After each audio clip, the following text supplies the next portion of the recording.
Efesios 5:23. Vamos a darle lectura a la palabra de Dios. En Efesios capítulo 5, versículo 23.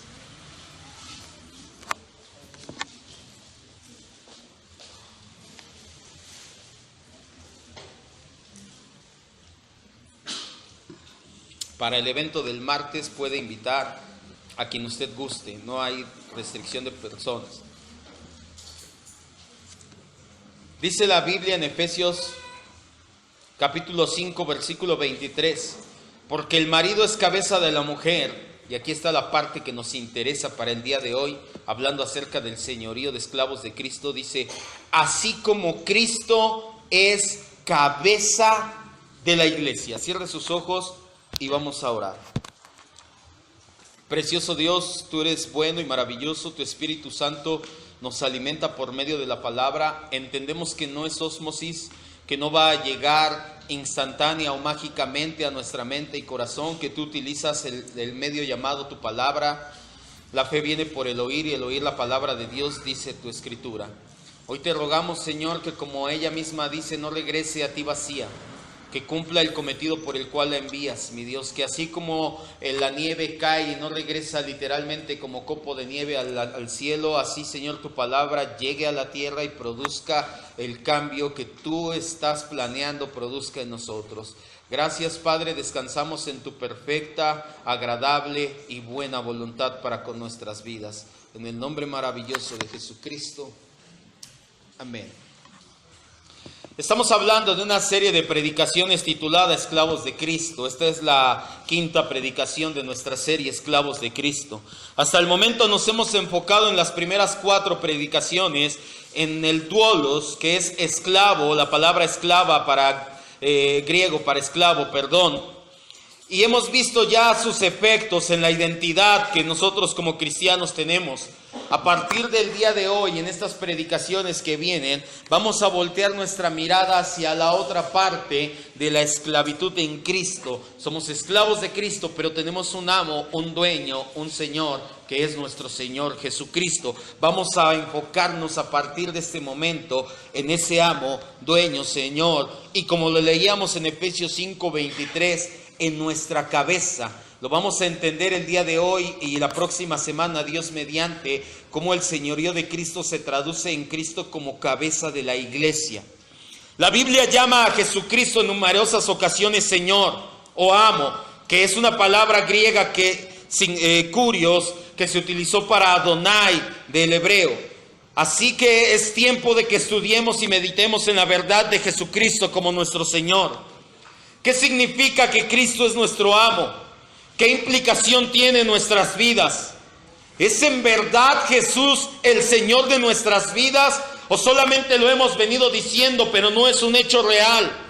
¿Cómo saber si verdaderamente Cristo es el amo, dueño y Señor de mi vida? ¿Cómo ha entendido esta verdad a través del tiempo la iglesia, históricamente hablando? Esto y más vamos a escudriñar por medio de la Escritura y los anales de la historia del cristianismo bíblico ortodoxo, con el fin de seguir edificando nuestras vidas como esclavos de nuestro Señor Jesucristo.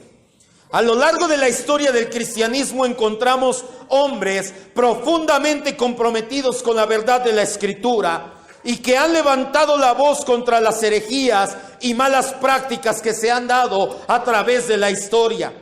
Una de las peores prácticas y herejías en la iglesia viene desde el siglo IV, desde el año 300, por ahí así después de Cristo, cuando el imperio, bajo el poder de Constantino, no solamente terminaron las persecuciones con el famoso edicto de Milán, un edicto que se redactó en Milán en el año 321-25, no recuerdo exactamente.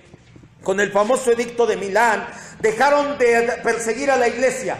Lo que veíamos las primeras semanas, las persecuciones que se daban y donde los primeros cristianos se identificaban y decían, soy cristiano, soy esclavo de Cristo, Cristo es mi Señor. A partir de ese momento, no solamente fueron tolerados, sino que adoptó el Imperio Romano el cristianismo como religión oficial.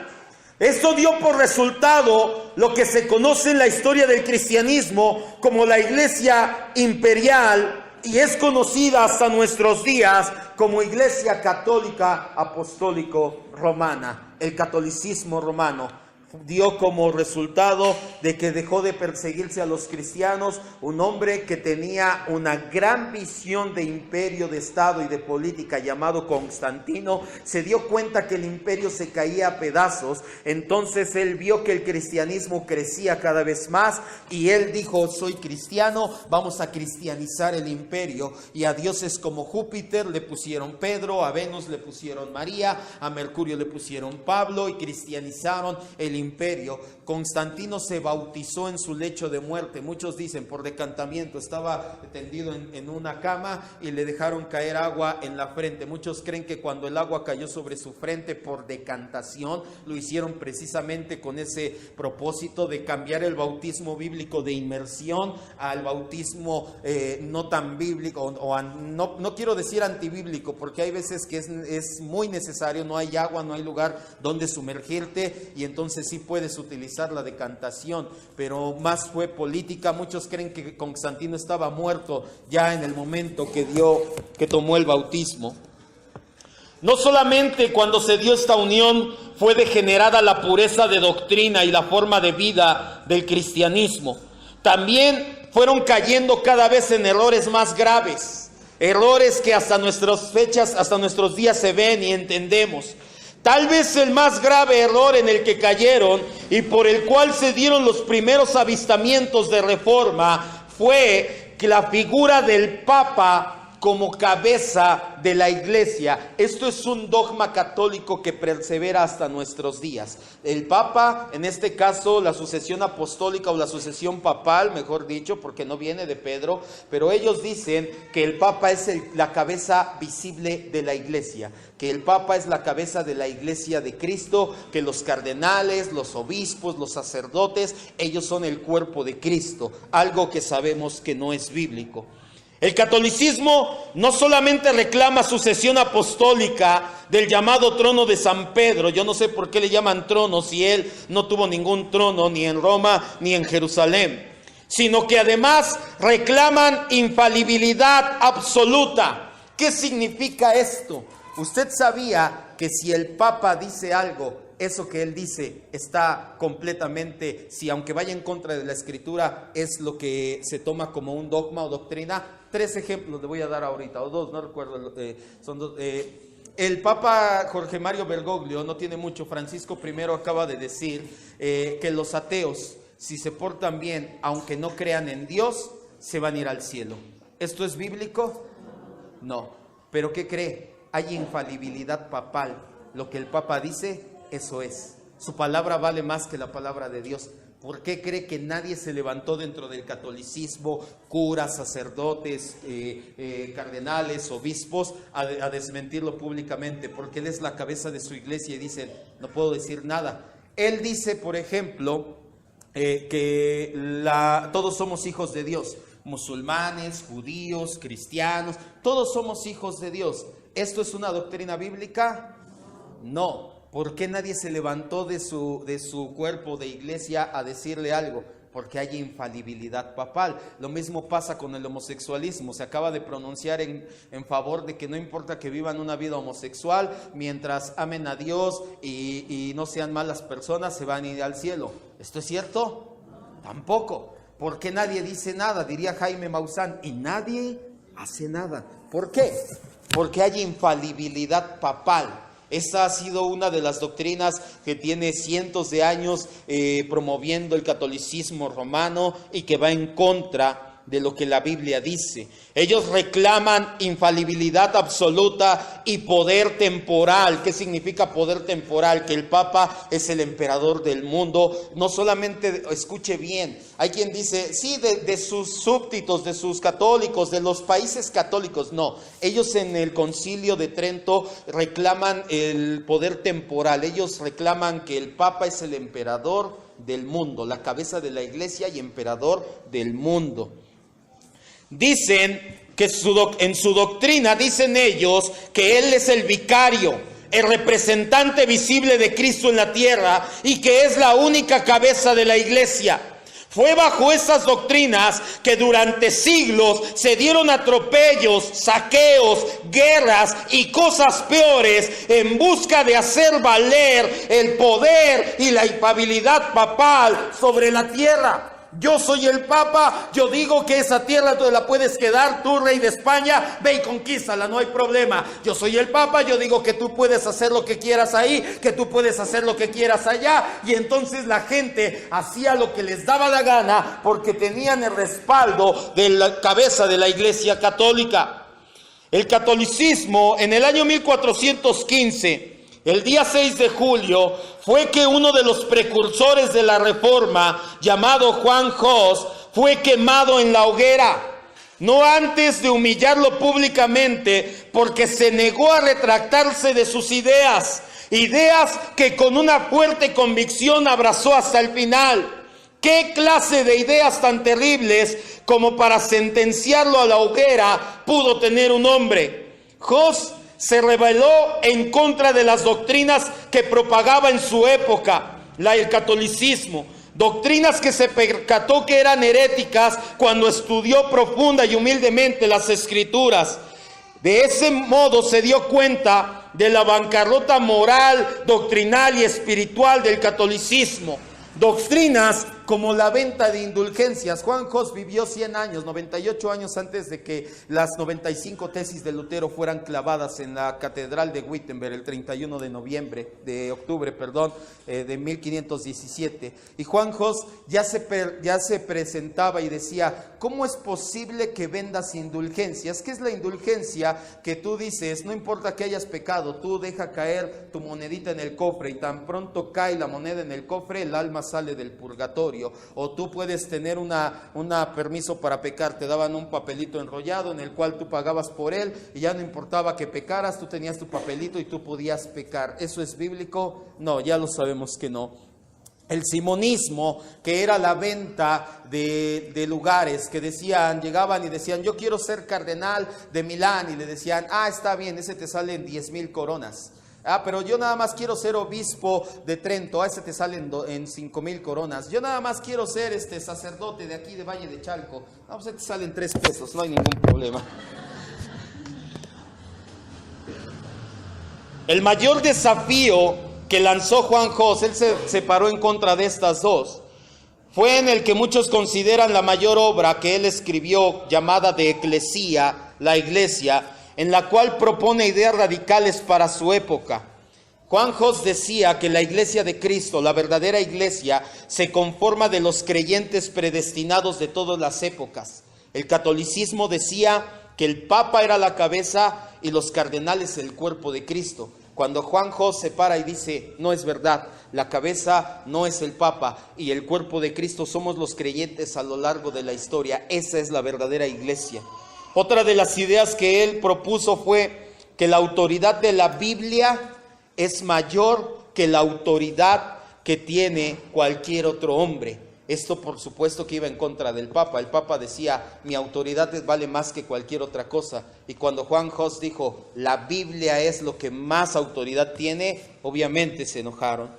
La más desafiante de todas sus proposiciones fue decir que Cristo es la cabeza de la iglesia y no el Papa, y que ningún hombre puede ocupar el lugar de cabeza en la iglesia de Cristo. Esto por supuesto iba en contra de la autoridad y el poder mismo del Papa y de toda la institución católica. 100 años después, Martín Lutero en sus 95 tesis clavadas en la catedral de Wittenberg respaldó y ahondó aún más en las ideas de Juan Hus. Hoy en día, amado hermano, quiero que me vea, por todo cristiano que se respeta medianamente, sabemos que estas son doctrinas antibíblicas. Ahorita le pregunto y usted me dice, no, eso no, el Papa no es la cabeza, no, eso no es cierto, eso no pasa así. Nosotros sabemos hoy en día que eso no puede ser así, pero quiero que me vea y entienda algo. Satanás recicla sus herejías y las vuelve a lanzar con otra envoltura de tiempo en tiempo. Hay una herejía actualmente llamada Evangelio de la Prosperidad, ¿Sabe dónde nació el Evangelio de la Prosperidad? No, en Estados Unidos con Charles Parham en 1902. No, nació en el huerto del Edén, cuando Satanás le dijo a Eva: no vas a morir, cómela y serás como Dios. ¿Qué le proponía Satanás al ser humano? Prosperidad. Miles de años después, la misma mentira y herejía, pero disfrazada de diferente manera, le propone y le dice: todo esto te daré, toda la prosperidad, todo el mundo te daré, si postrado me adorares. ¿A quién le dijo esto Satanás? A Jesús. Nuevamente la misma mentira, miles de años después se la vuelve a querer presentar. Ahora 2000 años después, la misma mentira, pero nada más desempolvada, una chaineada, decimos aquí en México, una peinadita, y la misma mentira. Ven a Cristo y se acabaron tus problemas. ¿Eso es cierto? No. De hecho, lo hemos visto. Dice el apóstol Pedro: que quiere vivir piadosamente en Cristo Jesús, padecerá persecución. Y dice Jesucristo: bienaventurados son cuando por causa de mí, de Jesucristo, cuando por su causa somos vituperados, perseguidos, difamados, ultrajados, porque así persiguieron a los profetas, hablaron peor de nuestro Señor. Gracias Dios cuando somos perseguidos. ¿Cuántos dicen amén? Es posible que nosotros nos admiremos del catolicismo al pensar que ellos tienen a un ser humano que ocupa el lugar que solo a Cristo le corresponde. Pero en el medio cristiano tenemos un paralelo al papado de Roma y se llama Reforma Apostólica. Ya no es un papa, ahora son varios, muchos autonombrados apóstoles que ejercen las mismas prerrogativas que el Papa de Roma ejerce. Por ejemplo, el Papa de Roma es la cabeza del catolicismo. Los apóstoles hoy en día son las cabezas de su iglesia o de su movimiento. Ellos son los fundadores, cabeza, y es el que está hasta arriba. El Papa de Roma es irrefutable, nadie se puede parar a decirle nada porque es el Papa. ¿Qué te crees? Los apóstoles ejercen la misma prerrogativa. Nadie le diga nada, y cuidado porque toques al ungido del Señor. Su autoridad es absoluta. Cometen todo tipo de abusos, tanto doctrinales como en contra de las personas. Ejercen un estilo de simonía moderno. Ya no te cobran por hacerte pastor. Bueno, no todos, porque hay unos que sí. ¿Sabía que Guillermo Maldonado te puedes hacer socio de su iglesia premium dando $50,000 al año?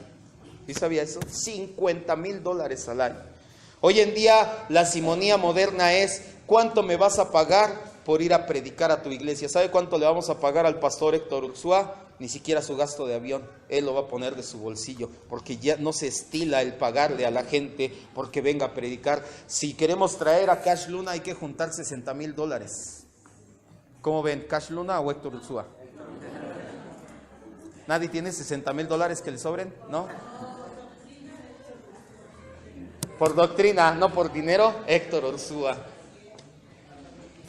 Ahora la simonía es cobrar por ir a predicar. Así como el Papa dice que es sucesor de Pedro, ellos dicen que son herederos de los dones y de la autoridad apostólica de los apóstoles bíblicos. Al igual, viven vidas de doble moral, algunas veces hasta abiertamente. No se sujetan a nadie, no rinden cuentas a nadie de su vida. Se creen ungidos y especiales como el Papa. No puedes ir en contra de su autoridad o eres un rebelde. Sus organigramas son jerárquicos. ¿Qué significa esto? Que es una pirámide y hasta arriba está el apóstol y siguen los demás apóstoles o profetas, siguen los pastores, siguen los líderes de área, siguen los líderes de grupo, siguen los ministros y hasta abajo está la gente, y entre todos sostenemos al que está hasta arriba. Cuando dijo Jesús: el mayor de ustedes va a ser el menor y el que va a servir a todos ustedes. Ellos, al igual que el Papa de Roma, son autonombrados. Yo he leído los 4 evangelios varias veces, y yo veo que Jesús elige directamente a 12 apóstoles. Después uno de ellos, para que se cumpla la palabra, Judas traiciona y es quitado del oficio. Y usted lee en Hechos 9 y se da cuenta que Jesús se presenta a Pablo y lo mete en el oficio apostólico. Los 12 apóstoles los eligió Jesús. Yo me pregunto, ¿a quién eligió estos apóstoles autonombrados hoy en día? ¿Quién los eligió? ¿Jesús? No. Al igual que el Papa dice que ellos vienen de San Pedro, pero ¿quién lo eligió? Nadie, son autonombrados. Exigen, al igual que el catolicismo, que estés bajo su cobertura, o de lo contrario, estás en maldición. La llamada Reforma Apostólica nació en el año 2000, casi 1900 años después de la muerte del apóstol Juan, que fue el último de los 12 apóstoles del Señor Jesús en morir.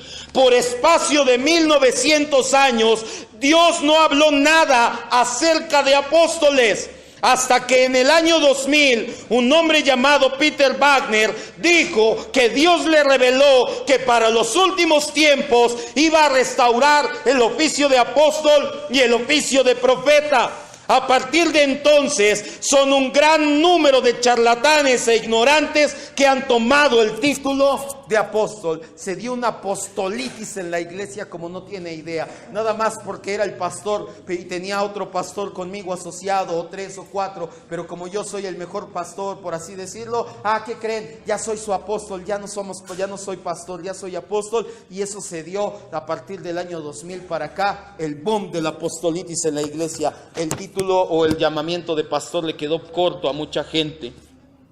La Iglesia Católica asesinó a Juan Hus y persiguió a muerte a Lutero porque pusieron en entredicho, desafiaron directamente la autoridad del Papa, enseñando que solo Jesucristo es la cabeza de la Iglesia. A Juan Hus enseñar acerca del señorío de Cristo y de la supremacía de la Escritura le costó literalmente la vida. Pero Dios usó su resistencia a la herejía para impactar la historia de la iglesia para siempre. Los reformadores del siglo XV, 100 años después, compartieron el compromiso con el señorío de Cristo. Hay algo llamado las 5 solas. Volteen en la lona de la entrada, están escritas las 5 solas. Sola Escritura y solo Cristo. Son 2 de las 5 solas. La sola Escritura significa solo basado en la Biblia. Y solo Cristo significa solo Cristo es el Señor de la iglesia. Cuando los reformadores del siglo XVI formularon estas 5 solas, estas 2 primeras solas, sola Escritura y solo Cristo, estaban diciendo, quiero que me vea y entienda bien, no hay más cabeza en la iglesia que Jesucristo. ¿Cuántos dicen amén? No hay más, no tenemos otra cabeza que no sea Cristo. Si nosotros combinamos estas 2 solas, podemos decir que solamente por la palabra de Cristo, no la tradición, no la autoridad de un hombre, sino solamente la palabra de Cristo es la autoridad final en la vida de los cristianos. Nosotros decimos que Cristo es nuestra cabeza. Dice amén. Sí, amén. ¿Y cómo lo escucha? ¿Cómo sabe lo que Él quiere? ¿Cómo sabe lo que Él dice? ¿Cómo sabe lo que Él desea? Por medio de su palabra. Por eso van juntas la sola Escritura y el solus Cristo. Si nos decimos cristianos, entonces es importante que entendamos bien la verdad de que la Escritura es lo supremo en la iglesia. El señorío que Jesucristo ejerce en la iglesia lo hace por medio de la Biblia. Es imposible que seamos cristianos y no aceptemos la autoridad absoluta de la palabra de Dios. Hay gente que se dice cristiana y que la Biblia es lo mayor para él, pero que en la práctica no lo hacen. Porque si alguien les dice, no, pero es que a mí Dios me reveló que tú tienes que hacer esto, no importa lo que diga la Biblia, es mi líder, es mi apóstol, Dios se lo reveló y obedecen al hombre antes que la palabra. Si tú te dices cristiano, esclavo de Cristo, esto es la supremacía en tu vida. Si no, déjame decirte que Cristo no es tu Señor. La Biblia es la voz de Dios, la Biblia es el pensamiento de Dios, la Biblia es la voluntad de Dios. Por lo tanto, para los esclavos de Cristo, la única y exclusiva voz que escuchamos es la voz de Cristo, la Biblia. Si decimos que le rendimos lealtad, sumisión y devoción, obediencia a Cristo como nuestro Señor, pero despreciamos la Escritura, estamos cayendo en una contradicción. Decimos que Cristo es nuestra cabeza, por eso le dije al principio, muchos dicen, sí, Cristo es mi cabeza, Cristo es mi Señor, estamos hablando de esclavos de Cristo, estamos viendo la contraparte, ya no la esclavitud, sino ahora el Señor. Tú dices que Cristo es tu Señor, pero no vives conforme a esto, no obedeces esto no ocupa el lugar supremo en tu vida, entonces estás en una contradicción. La palabra misma respalda su autoridad. Vamos a leer unas cuantas citas. Acompáñeme a 2 de Timoteo 3:16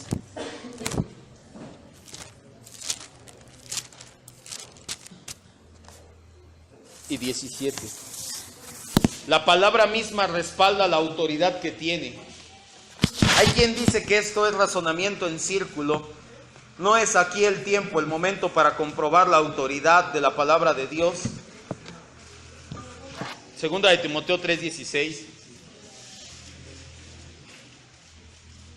Y antes de leerlo, quiero que me vea y entienda esto.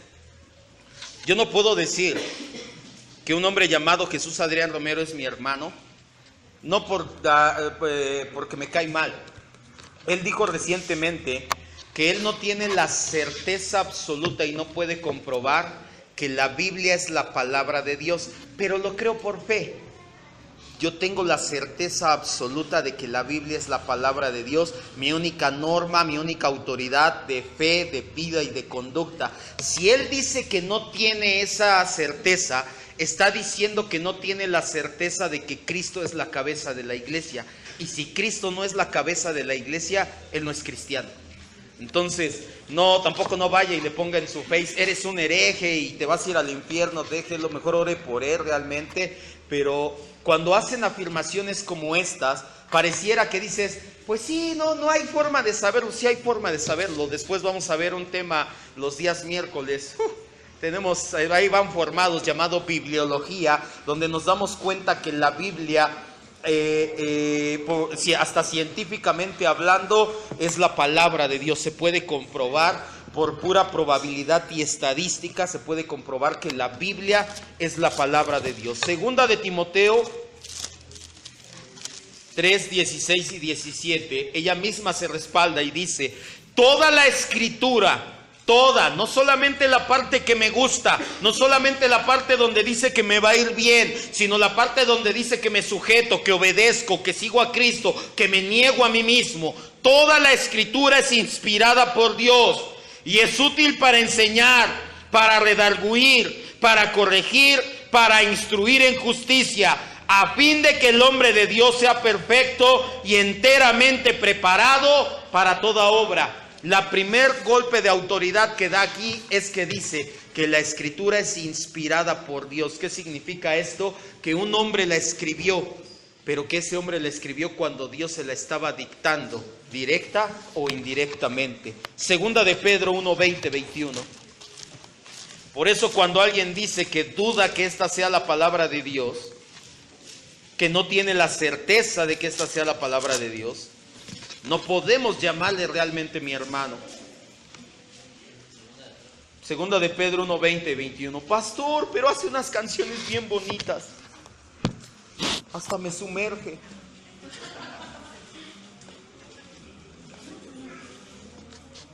Pues si su canción es bíblica, cántela, no hay ningún problema. Pero si es antibíblica, no la cante. ¿Y cómo lo voy a saber? Pues lea su Biblia. 2 de Pedro 1:20 y 21, escuche lo que dice la Escritura. Entendemos primero esto, que ninguna profecía de la Escritura, ninguna palabra, ninguna tilde, ninguna jota, ningún punto sobre la i de la Escritura es de interpretación privada. No hay un Dios me dijo. ¿Sí me escuchó? No hay un a mí Dios me reveló. No hay un es que yo tengo más revelación. No lo hay. No hay interpretación privada.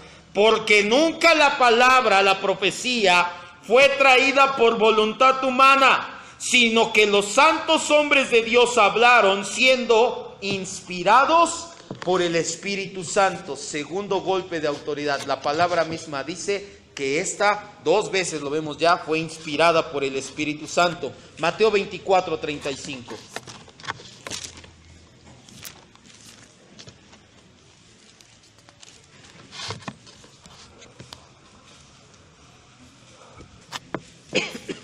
Mateo 24, 35.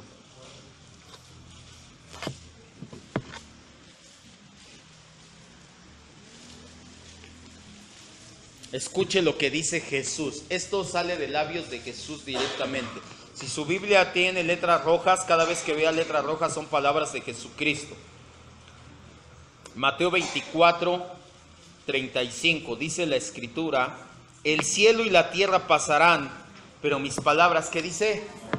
Su palabra es eterna, su palabra es perfecta. Quieres predicar, mucha gente se va y predica lo que está de moda: unción, prosperidad, apóstoles, profetas y todo ese tipo de cosas, porque quieren predicar lo moderno. Dice que el cielo y la tierra pasarán, pero su palabra jamás pasará. Romanos 15, 4.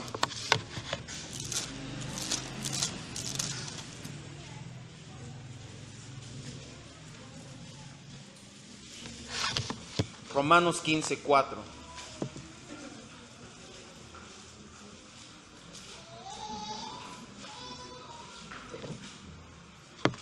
Porque las cosas que se escribieron antes, hablando de la escritura que ya estaba compilándose, para nuestra enseñanza se escribieron, a fin de que por la paciencia y la consolación de las escrituras tengamos esperanza. El mismo apóstol Pablo les dice, estoy parafraseando: enfóquense en las escrituras, no se enfoquen en los hombres, enfóquense en las escrituras. Y terminamos con Juan 1:1. En este tema nos vamos a adentrar. Estamos estudiando Cristología los días miércoles en el Logos. Ahorita solamente le voy a dar una embarrada, dicen, una pasadita por encima. Juan 1:1 dice: en el principio era el Verbo, y el Verbo era con Dios, y el Verbo era Dios. ¿Quién es el Verbo?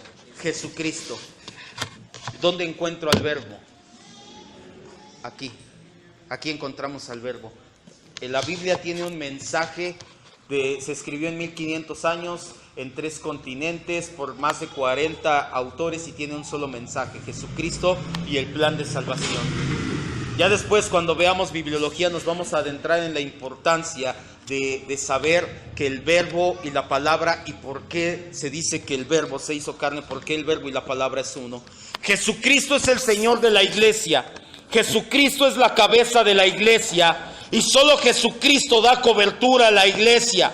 Si tenemos a Jesucristo por medio de la palabra expuesta fielmente, no necesitamos de hombres que se enseñoreen de nosotros. No necesitamos de coberturas para estar bien. No necesitamos de apóstoles que nos desvíen del camino de la verdad. Hoy, como hace 500 años, podemos decir cual Lutero, que acerca del Papa, que le debemos la misma obediencia al anticristo de la que le debemos a los apóstoles modernos. Lutero dijo: le debo la misma obediencia al Papa de la que le debo al anticristo. Yo le digo el día de hoy: le debemos la misma obediencia al anticristo que la que le debe a un apóstol. Si viene y le dice que es apóstol, usted le debe la misma obediencia que al anticristo. ¿Cuánta obediencia le debe el anticristo? Ninguna, tampoco a un apóstol. Vaya a Juan 118, a Salmo 118, Juan nada más tiene 21. Salmo 118, 8. ¿Sabía que este es el centro de la escritura? Si cuenta palabra por palabra.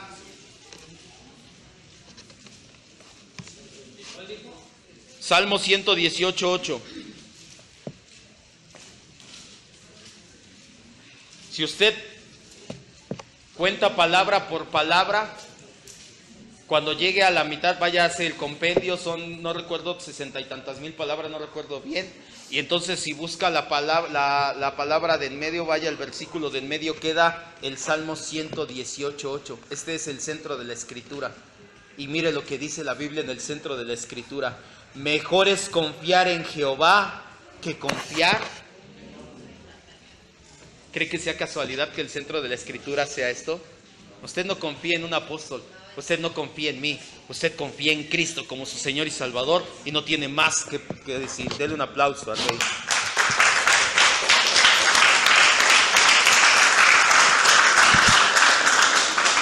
Alguien que en la actualidad se llame a sí mismo apóstol, o es ignorante, o es rebelde a las Escrituras, no hay más. Aceptar apóstoles en la actualidad es ir en contra de la Escritura y del plan de Dios. Los apóstoles, dice Efesios 2:20, no vayan, fueron el fundamento o el cimiento de la iglesia. Un cimiento se echa una sola vez y a partir de ahí se edifica el edificio, la casa. Además, el oficio apostólico fue necesario solamente en la época fundacional de la iglesia, cuando la iglesia no había cerrado el canon, no teníamos la escritura completa como la tenemos hoy en día. Por eso eran necesarios los apóstoles que caminaron al lado de Jesús. Ellos tenían la palabra en doctrina y en vida y en práctica. Hicieron un concilio en Hechos 15 y dieron guía a la iglesia. Terminó la época fundacional. Se terminaron de escribir los libros del Nuevo Testamento, los libros del Antiguo Testamento ya estaban y cesó en ese momento el oficio apostólico. ¿Por qué es importante entender esto? Porque si nosotros permitimos que haya apóstoles hoy en día, podemos añadir a la Escritura. Y eso es algo que hacen hoy en día muchos de los llamados apóstoles. Hacen valer más su revelación que la verdad de la palabra de Dios. Pastor, pero es que, apóstol, es que la Biblia dice, y dice Guillermo Maldonado, tú puedes vivir por lo que Dios dijo, la palabra, o puedes vivir por lo que Dios está diciendo a través de los apóstoles. Le podemos añadir entonces por eso es que es tan peligroso tener apóstoles hoy en día, porque si reclaman el oficio apostólico, lo que ellos digan, con que digan, hijo, el Señor me reveló que me tienes que dar todo tu sueldo porque Dios quiere darme un carro nuevo. ¿Verdad que no? Pero ¿sabe? Hay gente que sí lo cree, que sí lo cree. Hay gente que no le escudriña la Escritura y que sí lo cree, que tienen en una figura tan alta de autoridad y de cabeza la iglesia a su apóstol, que aunque va en contra de la Escritura, dicen, pues el Señor se lo reveló y yo me quiero casar, y si me pongo rebelde, ¿qué tal si ya no me caso? No, pues ni modo. Tremendo esta situación. Hay quienes dicen que no es un título, que es su oficio nada más, que hacen la misma tarea que hizo Pablo, que tienen el mismo llamado. Quiero decirle que hay hombres haciendo ese trabajo desde hace siglos, que llevan el mensaje del evangelio a donde no se ha escuchado antes, y la iglesia los llama misioneros. La palabra griega para enviado es apostelo, la palabra latina para enviado es misionero. Entonces la iglesia les ha llamado por 1900 años misionero. Es que yo voy y abro iglesias. No eres tú, es la gracia de Dios en ti. Pero bueno, si dices que eres tú, tienes un llamado, es misionero, no apóstol. La iglesia le ha llamado misionero durante casi 2000 años, pero como tienen unción fresca. ¿Por qué arremeter contra la reforma apostólica del siglo XX y los lobos disfrazados de apóstoles? Porque lo que está en juego no es el título de ellos. Lo que está en juego no es el título que ostentan, sino la autoridad que usurpan al señorío de Jesucristo. Ellos están usurpando el lugar de cabeza de la iglesia que solamente Jesucristo tiene. A diferencia de los apóstoles del Cordero, que aceptaban corrección con humildad y consideraban a los demás mayores que ellos. Vas a leer el libro de Gálatas, capítulo 2, versículos 11 al 15. Dice la Biblia que estaba Pedro en la iglesia de Galacia y que comía con los gentiles y que no, es que Pedro son carnitas, no importa, ya el Señor santificó, vénganos tu reino. Y cuando llegaron otros hermanos judíos que no comen carne de puerco, Pedro dijo, no, ya no me ofrezcas carnitas, que no, pues ¿qué te pasa? Y entonces la gente se quedó, ¿qué está pasando? ¿Podemos ser hipócritas entonces o qué? Pablo se paró delante de Pedro y lo reprendió y le dijo, Pedro, no es correcto lo que estás haciendo, te estás dejando arrastrar y estás arrastrando a los hermanos contigo, da una sola cara. Y cuando usted lee la epístola de Pedro, Pedro dice a nuestro amado hermano Pablo y sus escritos inspirados por Dios. Pedro tuvo la humildad de dejarse corregir y la mansedumbre. Cuando te paras con un apóstol y le dices, oiga, es que eso no es bíblico, olvídate y atente a que te traigan las patrullas. Es verdad. Y cuidado porque hasta patrulla. El otro aplauso, Arben.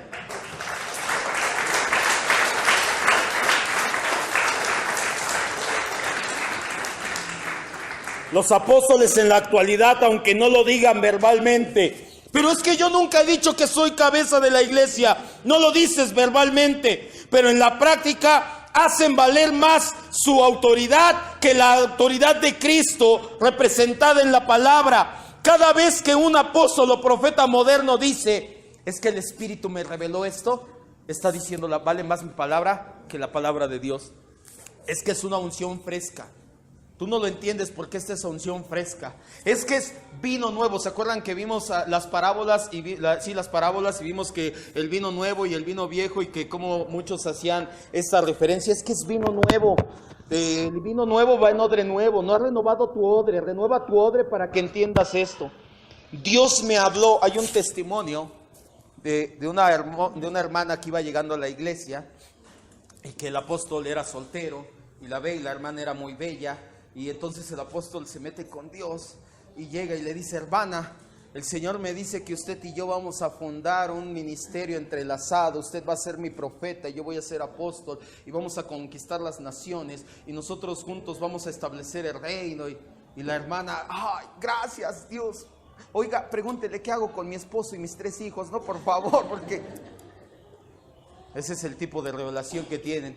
Y sabe, hay gente que si le dijera, y creen tanto en la palabra de ellos, que más que en la palabra de Dios, que se le dijera, déjelos porque Dios dice que sea mi esposa, lo hacen. Así de tremendo está. Dicen que no usurpan el señorío de Cristo. No lo dicen, pero sí lo hacen con sus hechos. Cuando ellos dicen, es una unción fresca, Dios me habló, es un nuevo mover, y justifican cosas que no encontramos en la Biblia, automáticamente se hacen cabeza de la iglesia. Así es como han justificado las cosas que ellos tienen, como manchas en las fotografías. Te enseñan una fotografía con manchas y dices, son ángeles. Le digo, ¿dónde viene en la escritura? No, te falta revelación. Perdón. No, es que empiezas a temblar y la gente a caerse al suelo y oiga, es que eso no viene en la escritura. Es que no tienes revelación fresca, es que a mí Dios me dijo.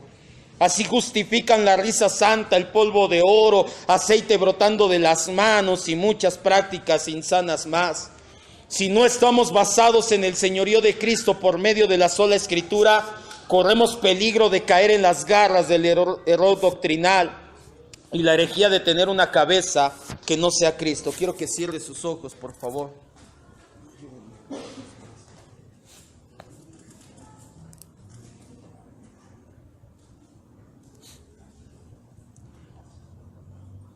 Es importante, esta es la primera parte de Cristo como nuestra cabeza. Cierre sus ojos, por favor.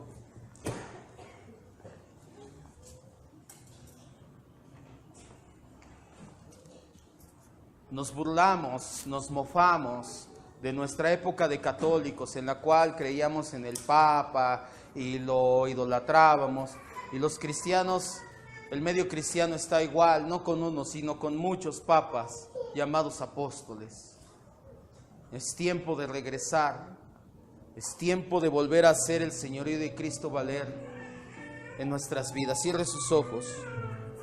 La sola escritura es la doctrina que nos marca el señorío de Cristo por medio de la palabra. Que Jesucristo es la única cabeza de la iglesia. Esa es una doctrina fundamental que ha sido predicada por los cristianos desde los inicios del movimiento. Por eso es que cuando un cristiano era perseguido decía, soy cristiano, soy esclavo de Cristo, Cristo es mi cabeza. Entendían perfectamente el señorío de Cristo.